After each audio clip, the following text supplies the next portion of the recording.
We're living at a time of unprecedented choice right now. We have choice in what kind of work we do, where we work, how we work, where we live. Choice in domestic life, what kind of family we want, if any. We have all these choices because they impact our quality of life.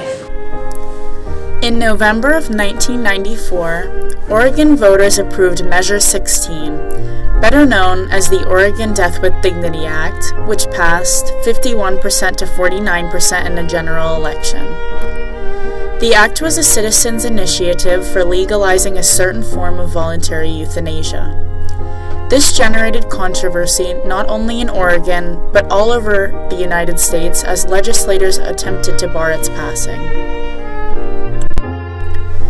One major instance occurred in 2002 when the U.S. Attorney General John Ashcroft attempted to block the act with his Ashcroft Directive, which used the Controlled Substances Act to authorize DEA agents to investigate and prosecute doctors who prescribe lethal medications.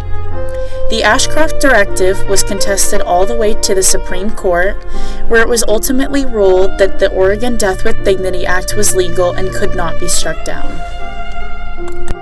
As of December 31, 2013, 752 known residents of Oregon have chosen to die with dignity. However, much controversy over the legalization, morality, and possible repercussions ensues. Recently, old controversies over the practice of medical aid in death were stirred up when Brittany Maynard, a young woman who was diagnosed with terminal brain cancer and given only 6 months to live, publicly spoke about her choice to move to Oregon to take advantage of the Death with Dignity Act. The state of Oregon gives the Death with Dignity Act the authority to allow terminally ill Oregonians to end their lives through the voluntary self-administration of lethal medications expressly prescribed by a physician for that purpose. This differs from other kinds of euthanasia because it requires the explicit consent of both the patient and the physician before the process can begin. After the patient first requests to take part, they must wait through a 15-day period during which the patient can retract the request. At the end of the waiting period, the doctor must offer another opportunity for the patient to rescind their request. The patient chooses whether or not they would like a doctor present at their time of death, and they take the lethal dose themselves rather than having the doctor administer it. These specific stipulations written into the Act prevent the abuse of the medications by both patients and physicians. Despite this regimented process, some American citizens still take issue with the legalization of the Act. Primarily, those in favor of its legalization argue that the Act diminishes the amount of suffering for terminally ill patients, which brings us to the question: is death an acceptable option to alleviate the suffering of a terminally ill patient? Those in favor of the criminalization of this act argue that giving terminally ill patients the right to die is unnecessary and could cause other negative effects in medicine overall. They argue that palliative care should be sufficient for patients to live a normal and happy life. Those in support of this also claim that the availability of voluntary euthanasia may lead to a decrease in or failure to increase the availability of pain management and palliative care, as stated by American United for Life journalist Mary Harned.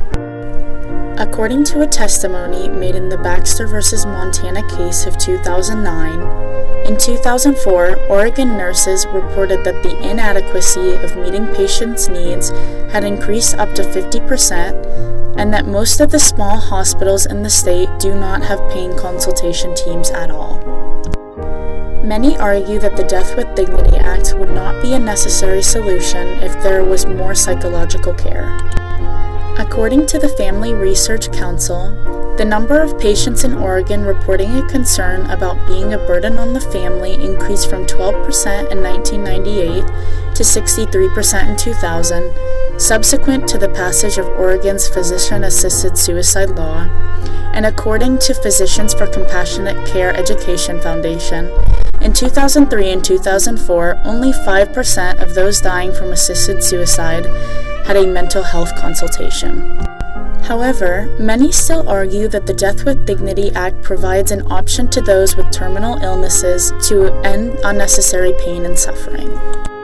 When the Legislative Council of Vermont decided to investigate death with dignity, it asked Ann Jackson, the executive director of the Oregon Hospice Society, to evaluate the effect the Death with Dignity Act has had on palliative care. She found that after the law was passed, hospice nurses reported that physicians in Oregon were doing better at managing pain. More physicians attended continuing education classes in palliative care after the passage of the act than before. She alludes to the fact that the passage of the act has not taken options away from terminally ill patients. Those who choose not to take advantage of the Death with Dignity Act continue to have the option of taking advantage of palliative care to die naturally. Additionally, concerns that the availability of death with dignity would be subject to abuse by those suffering psychological issues are unfounded because according to the Oregon Health Authority, the state's official website for healthcare issues, the act requires that a patient is capable, defined as able to make and communicate healthcare decisions, and diagnosed with the terminal illness that will lead to death within 6 months. Additionally, according to the Death with Dignity National Center, in order to prevent mentally ill, terminally ill patients from requesting the medication, Death with Dignity laws stipulate a patient must undergo a psychological evaluation if either the attending or consulting physician suspects that the patient's judgment might be impaired by mental illness. From a more philosophical point of view, both sides consider the sanctity of life. Is it right for human beings to take their own lives under special circumstances? Proponents argue that there exists a right to die due to the bodily autonomy of each person. If terminally ill patients want to take advantage of the Death with Dignity Act in hopes that it would relieve their suffering, patients can make those decisions about their own bodies. However, some feel that taking one's own life is impermissible under any circumstance. Catholics continue to lead the fight against the Death with Dignity Act with claims that killing a human being, even as an act to eliminate suffering, is against divine law and offends the sanctity of human life. According to Pope Benedict XVI, Scripture, in fact, clearly excludes every form of the kind of self-determination of human existence that is presupposed in the theory and practice of euthanasia. The Catholic Church does not differentiate between death with dignity and euthanasia, and makes these two issues synonymous with suicide and murder, respectively. Although there are religious objections to death with dignity, not everyone in Oregon holds the same religious beliefs, and proponents argue that it would be unjust for some of the population to bar the rest of the population from having it as an option. Clearly, the Death with Dignity Act has provoked various emotions in the minds of the American people. The morality behind the legalization of such acts becomes the focus of this controversy. However, the ultimate question is who gets to decide what is moral and what is not. We leave the question open to our viewers. We live in a world of choices, but is death really one of those choices?